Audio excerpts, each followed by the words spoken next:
സലീം കുമാറിൻ്റെ സംസ്കാര ചടങ്ങിനിടെ മകൻ ചന്തുവിന് അവിടെ കൂടി നിന്നവരോട് ഒരു വേള ശബ്ദമുയർത്തി ആ കുടുംബത്തിൻ്റെ അവസാനമായി അന്തിമോപചാരം അർപ്പിക്കുന്ന സമയത്ത് അവർക്ക് അതിനുള്ള സ്വകാര്യത അല്ലെങ്കിൽ അതിന് പോലും പറ്റാത്ത വിധത്തിൽ അവിടേക്ക് എത്തിയ ആളുകളോട് ശബ്ദമുയർത്തേണ്ടിയൊക്കെ വന്നത് ഇന്ന് സോഷ്യൽ മീഡിയയിലൊക്കെ വലിയ ചർച്ചയാണ്.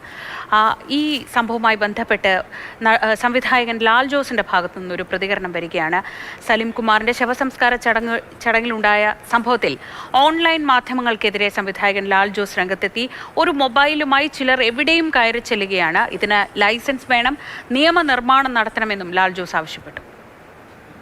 ഒരു മൊബൈൽ ഫോണുമായിട്ട് എവിടെയും ആ സ്ഥലത്തെ വൈകാരികമായ അവസ്ഥ എന്താണെന്ന് പോലും നോക്കാതെ ഒരാളുടെ പേഴ്സണൽ സ്പേസിലേക്ക് മൊബൈലായിട്ട് ഇത് മാത്രമല്ലല്ലോ. ഇപ്പോൾ ഈ പെൺകുട്ടികളൊക്കെ സിനിമയിൽ അഭിനയിക്കുന്ന പെൺകുട്ടികളൊക്കെ എയർപോർട്ടിൽ നിന്ന് വരുമ്പോൾ ജിമ്മിലേക്ക് പോകുമ്പോൾ ജിമ്മിൽ നിന്ന് വരുമ്പോൾ ഒക്കെ മൊബൈലുമായിട്ട് ഒരു സംഘം ആളുകൾ ഇങ്ങനെ നിൽക്കുകയാണ്.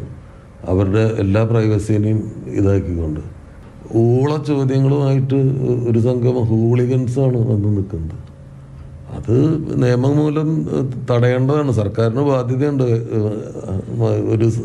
ഒരു പൗരൻ്റെ പേഴ്സണൽ സ്പേസ് സംരക്ഷിക്കുക എന്ന് പറയുന്നത്.